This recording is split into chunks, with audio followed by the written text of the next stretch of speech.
Chaque jour, Charles et Carole vous présentent la leçon de l'école du sabbat.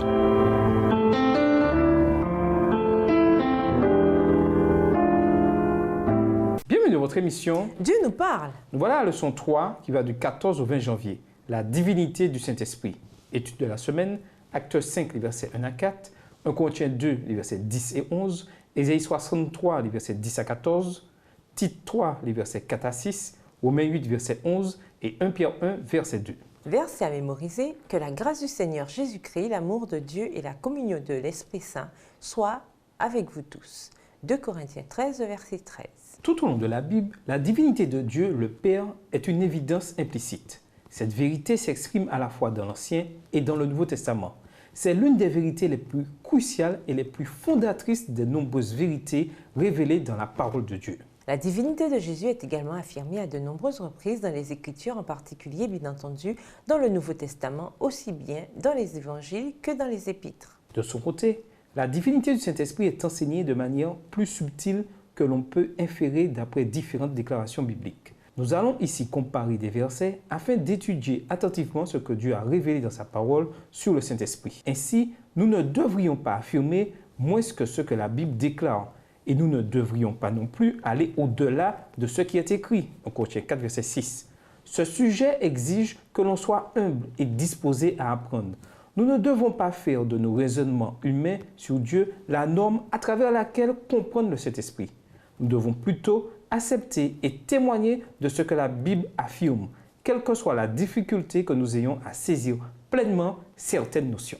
Et nous vous laissons avec la pensée du jour. De nombreuses personnes suivent les directives d'un GPS, mais ne consentent pas à suivre celles du Saint-Esprit. Au revoir. Et à demain si je veux. Dieu nous parle. Chaque jour, Charles et Carole vous présentent la leçon de l'école du sabbat.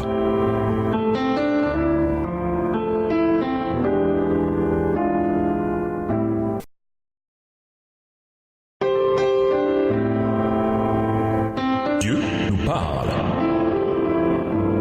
Chaque jour, Charles et Carole vous présentent la leçon de l'école du sabbat.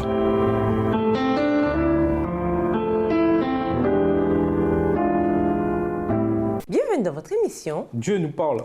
Nous voilà au dimanche 15 janvier. Le Saint-Esprit est Dieu. La Bible ne présente pas de description systématique de la divinité du Saint-Esprit. Au lieu de cela, nous trouvons des traces intéressantes qui indiquent que les écrivains bibliques considéraient le Saint-Esprit comme étant égal avec Dieu. Plusieurs passages bibliques parlent d'une même activité comme étant attribuée à Dieu, mais également au Saint-Esprit. Lisons Actes 5, versets 1 à 4. D'après les paroles de Pierre à Ananias, que peut-on conclure sur Dieu et le Saint-Esprit? Actes 5, les versets 1 à 4. Mais un homme nommé Ananias, avec Saphira sa femme, vendit une propriété et retint une partie du prix, sa femme le sachant. Puis il apporta le reste et le déposa aux pieds des apôtres. Pierre lui dit, « Ananias, pourquoi Satan a-t-il rempli ton cœur au point que tu mentes au Saint-Esprit et que tu aies retenu une partie du prix du champ? S'il n'eût été vendu, ne te restait-il pas? Et après qu'il a été vendu, le prix n'était-il pas à ta disposition? Comment as-tu pu mettre en ton cœur un pareil dessein? Ce n'est pas à des hommes que tu as menti, mais à Dieu. » Si le Saint-Esprit n'était pas Dieu, alors Pierre aurait parlé ici d'une manière très légère et fatalement trompeuse. L'aspect intéressant de la nature du Saint-Esprit, pourtant, c'est que l'apôtre Pierre met Dieu et le Saint-Esprit au même niveau. Au verset 3, il demande à Ananias pourquoi il a menti au Saint-Esprit. Et il poursuit à la fin du verset 4, « Ce n'est pas à des humains que tu as menti, mais à Dieu. » Clairement, Pierre assimile le Saint-Esprit à Dieu. Ce qu'il dit, c'est qu'Ananias n'a pas simplement menti aux apôtres, mais à Dieu lui-même. Mentir au Saint-Esprit revient à mentir à Dieu. Le Saint-Esprit est Dieu. Ce qu'il dit est on ne peut plus clair. Pourquoi un châtiment aussi dur? Rappelons-nous que les croyants de l'Église primitive dans les actes étaient un seul cœur et une seule âme. Acte 4, verset 32. Cette unité était due à l'action du Saint-Esprit et c'est la raison pour laquelle ils partageaient volontairement et librement ce qu'ils possédaient. Mentir concernant le partage, c'était renier l'unité de la communauté et donner une image fausse de l'esprit qui soutenait cette unité et la rendait possible. C'est pourquoi le mensonge d'Ananias et de sa femme a dénaturé l'œuvre divine et la présence du Saint-Esprit dans la communauté de l'Église primitive. Une telle malhonnêteté envers Dieu est destructrice et empêche l'Esprit de Dieu d'agir efficacement dans la vie des croyants. Dieu veut que nous le servions de manière exclusive. La nouvelle communauté de foi était à un carrefour crucial et de ce fait, Dieu a pris des mesures drastiques pour s'assurer que la jeune Église agirait à l'unisson et en toute honnêteté les uns envers les autres et qu'elle serait disposée à être guidée par son esprit. Anania et Saphira auraient pu justifier leur péché très facilement. Après tout, n'avons-nous pas vendu nos biens pour en donner une partie à l'Église? Qu'est-ce que cela peut bien faire si nous en gardons un peu? Que nous enseigne cette histoire sur la prudence nécessaire à avoir lorsque nous tentons de justifier nos actes? Et nous vous laissons cette question de réflexion. La décision d'Ananias et de Saphira de retenir une partie de la vente de leur propriété était un secret entre eux. Comment Pierre découvrit-il la conspiration du couple? Au revoir. Et à demain si Dieu veut. Dieu nous parle. Chaque jour, Charles et Carole vous présentent la leçon de l'école du sabbat.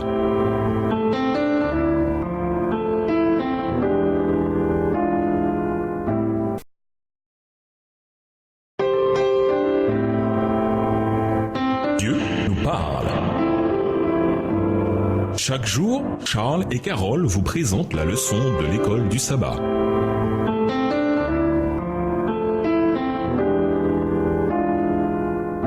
Bienvenue dans votre émission. Dieu nous parle. Nous voilà le lundi 16 janvier, les attributs divins du Saint-Esprit. Dans plusieurs passages bibliques, le Saint-Esprit est décrit comme ayant des attributs divins. Quels attributs et quelles activités du Saint-Esprit sont répertoriés dans les passages suivants et qui, par ailleurs, ne sont attribués qu'à Dieu? 1 Corinthiens 2, les versets 10 et 11, à comparer avec Ésaïe 40, les versets 13 et 14, Psaume 139, le verset 7, Hébreux 9, le verset 14, à comparer avec 1 Timothée 6, le verset 16, Luc 1, le verset 35, Romains 15, le verset 19, à comparer avec Psaume 104, le verset 30. 1 Corinthiens 2, versets 10 et 11, Dieu nous les a révélés par l'Esprit, car l'Esprit sonde tout, même les profondeurs de Dieu. Lequel des hommes, en effet, connaît les choses de l'homme, si ce n'est l'Esprit de l'homme qui est en lui? De même, personne ne connaît les choses de Dieu, si ce n'est l'Esprit de Dieu. Ésaïe 40, les versets 13 à 14. Qui a sondé l'Esprit de l'Éternel et qui l'a éclairé de ses conseils? Avec qui a-t-il délibéré pour en recevoir de l'instruction? Qui lui a appris le sentier de la justice? Qui lui a enseigné la sagesse et fait connaître le chemin de l'intelligence? Psaume 139, verset 7. Où irai-je loin de ton esprit et où fuirai-je loin de ta face? Hébreux 9, le verset 14. Combien plus le sang de Christ qui, par un esprit éternel, s'est offert lui-même sans tache à Dieu, purifiera-t-il votre conscience des œuvres mortes, afin que vous serviez le Dieu vivant? 1 Timothée 6, verset 16. Qui seul possède l'immortalité, qui habite une lumière inaccessible que nul homme n'a vue ni ne peut voir, à qui appartiennent l'honneur et la puissance éternelle. Amen. Luc 1, verset 35, l'ange lui répondit, « Le Saint-Esprit viendra sur toi et la puissance du Très-Haut te couvrira de son ombre. C'est pourquoi le Saint-Enfant qui naîtra de toi sera appelé Fils de Dieu. » Romains 15, verset 19. Par la puissance des miracles et des prodiges, par la puissance de l'Esprit de Dieu, en sorte que, depuis Jérusalem et les pays voisins jusqu'en Illyrie, j'ai abondamment répandu l'évangile de Christ. Psaume 104, le verset 30, « Tu envoies ton souffle, ils sont créés, et tu renouvelles la face de la terre. » Dans son examen de la sagesse de Dieu, Paul affirme que c'est le Saint-Esprit qui nous fait connaître cette sagesse. Seul quelqu'un qui est égal à Dieu peut connaître les profondeurs de Dieu. 1 Corinthiens 2, les versets 10 et 11. Personne ne connaît Dieu comme l'Esprit, car il connaît Dieu de l'intérieur. Il le connaît d'une manière qu'un étranger ne peut connaître. Le Saint-Esprit est bien omniscient. La présence de l'Esprit, c'est la présence de Dieu. Si je ne peux m'enfuir vers un endroit où l'Esprit de Dieu ne se trouve pas, c'est qu'il est omniprésent. Comparé avec Psaume 139, le verset 7. Le Saint-Esprit est qualifié d'éternel. Hébreux 9, verset 14. Selon la Bible, combien d'êtres éternels y a-t-il? Seul Dieu est éternel. 1 Timothée 6, verset 16. Si l'Esprit est qualifié d'éternel, alors il doit être Dieu. Le Saint-Esprit est également tout-puissant. Dans Luc 1, le verset 35, les expressions « le Saint-Esprit » et « la puissance du Très-Haut » dans la version Colombe sont des constructions synonymes. Elles font référence à un très grand miracle, le fait que Jésus soit né d'une vierge. Dans Romains 15, verset 19, l'apôtre Paul reconnaît que cela a été accompli par la puissance de signes et de prodiges, par la puissance de l'Esprit de Dieu. Et en effet, le Saint-Esprit peut faire des miracles. Jésus a également déclaré que le blasphème contre le Saint-Esprit est impardonnable. Matthieu 12, versets 31 et 32, Marc 3, les versets 28 et 29. C'est incompréhensible à moins que l'Esprit ne soit divin. Cependant, l'œuvre la plus remarquable du Saint-Esprit est peut-être sa capacité à changer les cœurs et les esprits humains. C'est le Saint-Esprit qui accomplit une nouvelle naissance spirituelle. Jean 3, les versets 5 à 8. Il a le pouvoir d'accomplir quelque chose que seul Dieu peut faire. Et nous vous laissons à cette question de réflexion.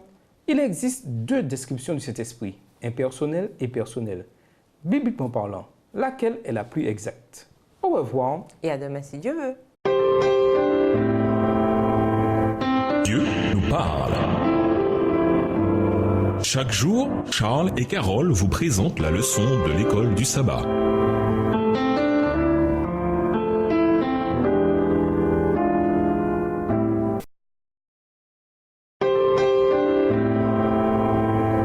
Dieu nous parle. Chaque jour, Charles et Carole vous présentent la leçon de l'école du sabbat.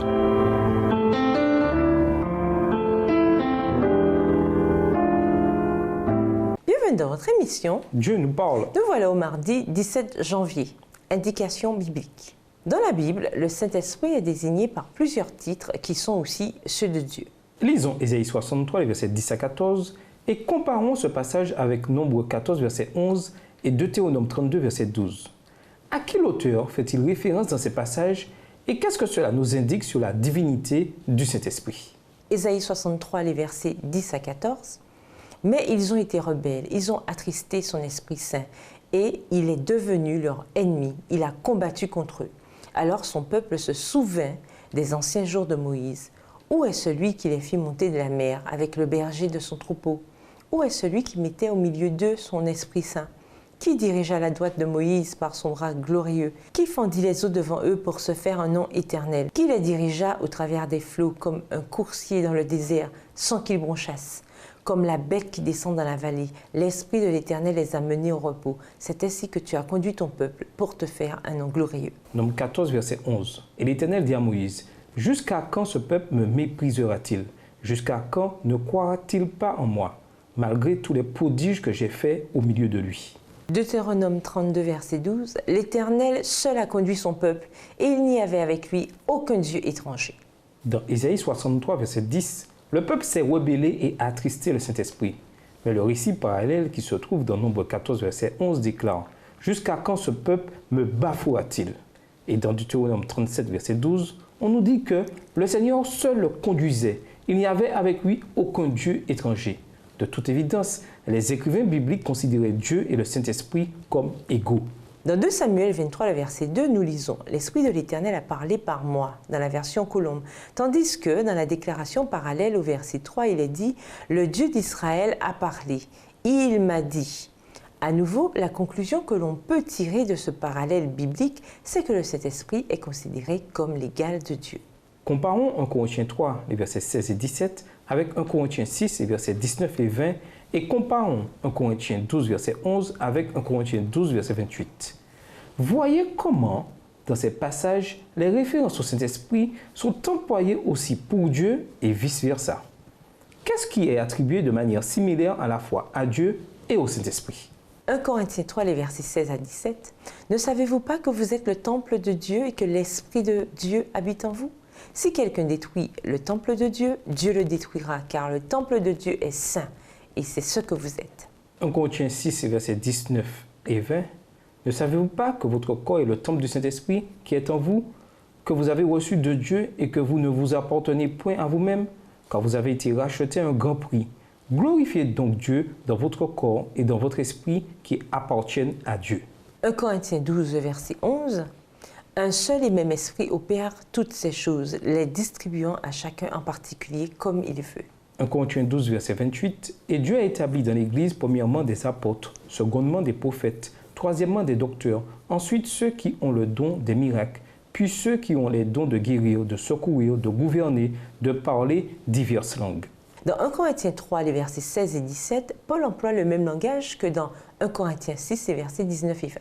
Pour l'apôtre Paul, l'Esprit qui habite en nous, c'est Dieu qui habite en nous. En assimilant l'expression « temple de Dieu » dans la version Colombe à un temple de l'Esprit, Paul souligne que le Saint-Esprit est Dieu. Dans 1 Corinthiens 12, verset 11, Paul écrit que c'est le Saint-Esprit qui distribue les dons spirituels à chaque croyant. Quelques versets plus loin, dans 1 Corinthiens 12, verset 28, on nous dit que c'est Dieu qui le fait. Le message fondamental est clair. Le Saint-Esprit accomplit les mêmes actions que Dieu. C'est une preuve puissante que le Saint-Esprit est Dieu. Relisez Nombre 14, verset 11. En quoi ce verset peut-il s'appliquer à nous aujourd'hui? Pensez à la manière miraculeuse dont Dieu a agi dans notre Église. Pensez à toutes les raisons qu'il nous a donné de croire. Comment être sûr que nous ne sommes pas aujourd'hui en train de faire ce que faisait le peuple de Dieu il y a des milliers d'années? Et nous vous laissons cette réflexion. Pour nous, le Saint-Esprit est comme l'eau pour une plante en pot. Au revoir. Et à demain si Dieu veut. Dieu nous parle. Chaque jour, Charles et Carole vous présentent la leçon de l'école du sabbat.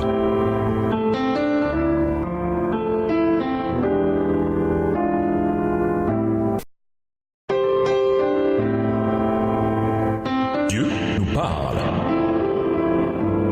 Chaque jour, Charles et Carole vous présentent la leçon de l'école du sabbat.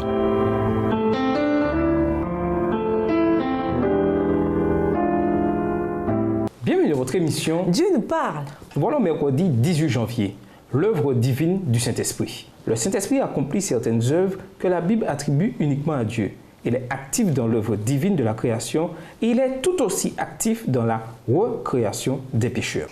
Lisons Tite 3, les versets 4 à 6. Comment Paul décrit-il l'implication du Saint-Esprit dans le processus de recréation? Tite 3, les versets 4 à 6. Mais lorsque la bonté de Dieu, notre Sauveur, et son amour pour les hommes ont été manifestés, il nous a sauvés, non à cause des œuvres de justice que nous aurions faites, mais selon sa miséricorde par le baptême de la régénération et le renouvellement du Saint-Esprit, qu'il a répandu sur nous avec abondance par Jésus-Christ, notre Sauveur. Le Saint-Esprit est mentionné comme étant à côté de Dieu, notre Sauveur, Tite 3, le verset 4, en parlant du bain de la nouvelle naissance, le baptême, et de notre renouvellement spirituel, Tite 3, le verset 5. Il est l'agent de notre nouvelle naissance. Il renouvelle nos cœurs. Il éveille notre désir de suivre Christ. Il est l'esprit de vie, Romains 8, le verset 2. Il est celui qui sanctifie les pécheurs et qui transforme leur caractère. Il nous aide à obéir à Jésus-Christ qui nous a sauvés. Seul un être divin est capable de choses aussi merveilleuses. Comparons Ésaïe 6, versets 8 à 10 avec Actes 28 et versets 25 à 27. À qui les écrivains bibliques attribuent-ils la parole divine? Ésaïe 6, les versets 8 à 10. J'entendis la voix du Seigneur disant, « Qui enverrai-je et qui marchera pour nous ?» Je répondis, « Me voici, envoie-moi. » Il dit alors, « Va et dis à ce peuple, vous entendrez et vous ne comprendrez point. Vous verrez et vous ne saisirez point. Rends insensible le cœur de ce peuple, endurcis ses oreilles et bouche-lui les yeux, pour qu'il ne voie point de ses yeux, n'entende point de ses oreilles, ne comprenne point de son cœur, ne se convertisse point et ne soit point guéri. » Acte 28 et versets 25 à 27. Comme il se retirait en désaccord, Paul n'ajouta que ces mots. C'est avec raison que le Saint-Esprit, parlant à vos pères par le prophète Ésaïe, a dit « Va vers ce peuple et dis, vous entendrez de vos oreilles et vous ne comprendrez point, vous regarderez de vos yeux et vous ne verrez point, car le cœur de ce peuple est devenu insensible. Ils ont endurci leurs oreilles et ils ont fermé leurs yeux, de peur qu'ils ne voient de leurs yeux, qu'ils n'entendent de leurs oreilles, qu'ils ne comprennent de leur cœur, qu'ils ne se convertissent et que je ne les guérisse. » Il y a plusieurs passages bibliques dans lesquels d'un côté il est dit que Dieu parle et de l'autre les écrivains bibliques disent que c'est le Saint-Esprit qui parle. C'est le Saint-Esprit qui nous a donné les Écritures d'une manière surnaturelle. 2 Pierre 1, le verset 21, élément qui est décrit ailleurs comme l'inspiration de Dieu. 2 Timothée 3, le verset 16. Le don des Écritures est une autre œuvre de l'Esprit. Qu'enseigne Romains 8, verset 11 sur la divinité du Saint-Esprit? Romains 8, le verset 11. « Et si l'esprit de celui qui a ressuscité Jésus d'entre les morts habite en vous, celui qui a ressuscité Christ d'entre les morts rendra aussi la vie à vos corps mortels par son esprit qui habite en vous. » La Bible déclare que le Saint-Esprit a ressuscité Jésus des morts et que nous serons de même ressuscités par l'Esprit. Seul Dieu a le pouvoir de ressusciter des morts. L'Esprit est donc Dieu. Quel changement opérer afin d'être plus réceptif à la direction du Saint-Esprit? Autrement dit, quelle pratique vous empêche peut-être de discerner clairement sa direction dans votre vie? Et nous vous laissons cette question de réflexion. Dès que vous comprenez par la foi que la puissance du Saint-Esprit est avec vous, qu'avez-vous le courage de faire? Au revoir. Et à demain si Dieu veut.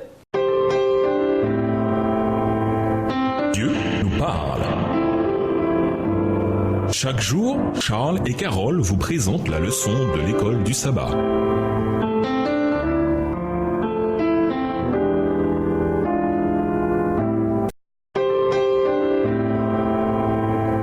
Dieu nous parle.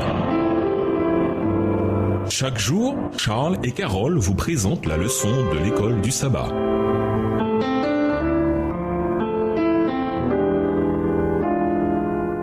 Bienvenue dans votre émission. Dieu nous parle. Nous voilà au jeudi 19 janvier, l'importance de sa divinité. Que perdrions-nous si le Saint-Esprit n'était pas Dieu? Si le Saint-Esprit n'était pas pleinement Dieu, les implications pour le salut et l'adoration seraient sérieuses. La Bible nous dit que le Saint-Esprit est celui qui régénère les croyants. Il renouvelle notre façon de penser et change notre caractère. Il a le pouvoir de ressusciter. Il rend les disciples de Christ comme Dieu, saint. Si le Saint-Esprit n'est pas Dieu, comment pouvons-nous être sûrs qu'il peut accomplir ces choses et de telle manière qu'elles soient acceptables pour Dieu? Lisons 1 Pierre 1, verset 2, 2 Corinthiens 13, verset 14 et Matthieu 28, et versets 18 et 19. Le Saint-Esprit est mentionné aux côtés de Dieu le Père et de Jésus-Christ le Fils pour le baptême et les bénédictions. Qu'est-ce que cela nous indique sur la place du Saint-Esprit dans l'adoration et le culte rendu à Dieu? 1 Pierre 1, le verset 2, et qui sont élus selon la préscience de Dieu le Père par la sanctification de l'Esprit, afin qu'ils deviennent obéissants et qu'ils participent à l'aspersion du sang de Jésus-Christ, que la grâce et la paix vous soient multipliées. 2 Corinthiens 13, verset 14, que la grâce du Seigneur Jésus-Christ, l'amour de Dieu et la communication de cet esprit soient avec vous tous. Matthieu 28, les versets 18 à 19. Jésus s'étant approché leur parla ainsi. Tout pouvoir m'a été donné dans le ciel et sur la terre. Allez, faites de toutes les nations des disciples, les baptisant au nom du Père, du Fils et du Saint-Esprit. La divinité du Saint-Esprit nous aide à nous sentir proches de lui et à le reconnaître pour ce qu'il est vraiment. Sa divinité constitue le présupposé d'une spiritualité centrée sur Dieu. L'Église du Nouveau Testament mentionne sans hésitation le Saint-Esprit aux côtés des deux autres membres de la divinité. Le Saint-Esprit occupe le même rang et la même position dans le baptême que le Père et le Fils. Le baptême a une signification spirituelle profonde et c'est une ordonnance d'adoration solennelle. Ce qui est vrai du baptême l'est aussi de la bénédiction apostolique. C'est une invocation d'adoration où le Saint-Esprit est loué, tout comme le sont le Père et le Fils. Les trois personnes de la divinité sont mentionnées côte à côte et sont proclamées de la même manière. Le Saint-Esprit est confirmé comme un objet de culte dans le Nouveau Testament, dans le baptême et la bénédiction apostolique, mais pas seulement. Nous dépendons également constamment de lui pour toutes les bénédictions spirituelles et devons lui obéir car il nous enseigne et nous sanctifie. Est-ce important que le Saint-Esprit soit Dieu? Oui, tout à fait. Si nous savons qu'il est vraiment, que nous reconnaissons sa divinité, nous honorerons son œuvre et nous dépendrons de lui pour notre croissance et notre sanctification personnelle. Pensez à ce que signifie le Saint-Esprit. Dieu lui-même agit dans votre vie. Quelles sont les grandes promesses que l'on trouve ici, en sachant que c'est Dieu qui agit en nous pour que nous devenions ce qu'il veut que nous soyons en lui? Pourquoi s'agit-il d'une vérité exaltante et réconfortante? Et nous vous laissons avec la question du jour. Pourquoi faire du Saint-Esprit l'influence la plus importante de votre vie? Au revoir. Et à demain si Dieu veut. Dieu nous parle. Chaque jour, Charles et Carole vous présentent la leçon de l'école du sabbat.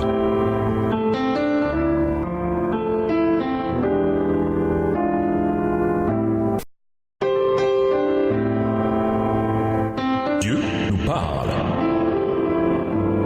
Chaque jour, Charles et Carole vous présentent la leçon de l'école du sabbat.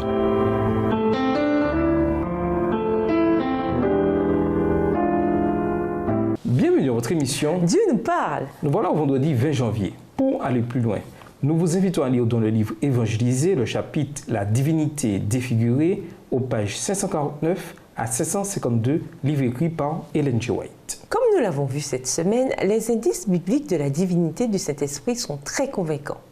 Le Saint-Esprit est Dieu. Mais n'oublions pas, quand on pense au Saint-Esprit, nous avons affaire à un mystère divin. Nous le répétons, de la même manière que nous ne pouvons pas pleinement expliquer Dieu et sa nature, nous devons résister à la tentation de faire de notre compréhension humaine la norme de notre conception de Dieu. La vérité va bien au-delà de la compréhension humaine, en particulier quand cette vérité concerne la nature de Dieu lui-même. En même temps, la foi en la divinité du Saint-Esprit signifie davantage que simplement accepter l'enseignement de la Trinité. Cela suppose de faire confiance à l'œuvre de salut de Dieu, commandée par le Père et accomplie par l'intermédiaire du Fils par la puissance de l'Esprit. Il n'est pas essentiel pour nous d'être capables de définir exactement ce qu'est le Saint-Esprit. La nature du Saint-Esprit est un mystère. Les hommes ne peuvent l'expliquer parce que le Seigneur ne le leur a pas révélé. D'aucuns, au vu fantaisistes, peuvent rapprocher des passages de l'Écriture et les interpréter à la manière humaine. Mais l'acceptation de ces vues ne fortifiera pas l'Église. À l'égard de tels mystères qui demeurent trop profonds pour l'entendement humain, le silence est d'or. À méditer. Le philosophe autrichien Ludwig Wittgenstein a écrit un jour « Ce qui est indicible doit être passé sous silence ». Bien que ce contexte soit assez différent de ce qu'Ellen G. White a écrit ci-dessus, le principe est le même. Autrement dit, pourquoi vaut-il mieux garder le silence sur les aspects de Dieu et des vérités spirituelles qui n'ont pas été révélées par l'inspiration? Parfois, il peut être utile de réfléchir à une position théologique en posant la question « Que perdrions-nous si la proposition était fausse ?» Par exemple, « Que perdrions-nous si Christ n'était pas divin ?» Concernant le Saint-Esprit, réfléchissez à la question suivante. Que perdrions-nous si le Saint-Esprit n'était pas pleinement Dieu? Comme nous dit la citation suivante à un niveau pratique, le Saint-Esprit, qui doit nous remplir, n'est pas quelque vague influence ou force mystique. C'est une personne divine qu'il faut recevoir avec beaucoup d'humilité, de révérence et d'obéissance. Par conséquent, la question n'est pas tellement d'avoir davantage de lui, mais que lui est davantage de nous. Oui, en effet, qu'il est tout de nous. Pour conclure, le Saint-Esprit est la troisième personne de la divinité, Dieu vivant en nous et avec nous. Ce Saint-Esprit qui nous dirige est le même esprit qui, en raison de sa divinité, créa l'humanité et fut en Jésus au moment où il garantit notre rédemption sur la croix. Il personnifie et manifeste le caractère de Dieu. Le Saint-Esprit est un don par lequel Dieu nous révèle des choses inconnues. Le consolateur promis par Jésus dirige nos pensées, influence nos actes, intercède en notre faveur et couvre nos faiblesses, nous rendant ainsi capables d'exercer une sainte influence sur ceux avec qui nous entrons en contact. Au revoir. Et à demain si Dieu veut. Dieu nous parle. Chaque jour, Charles et Carole vous présentent la leçon de l'école du sabbat.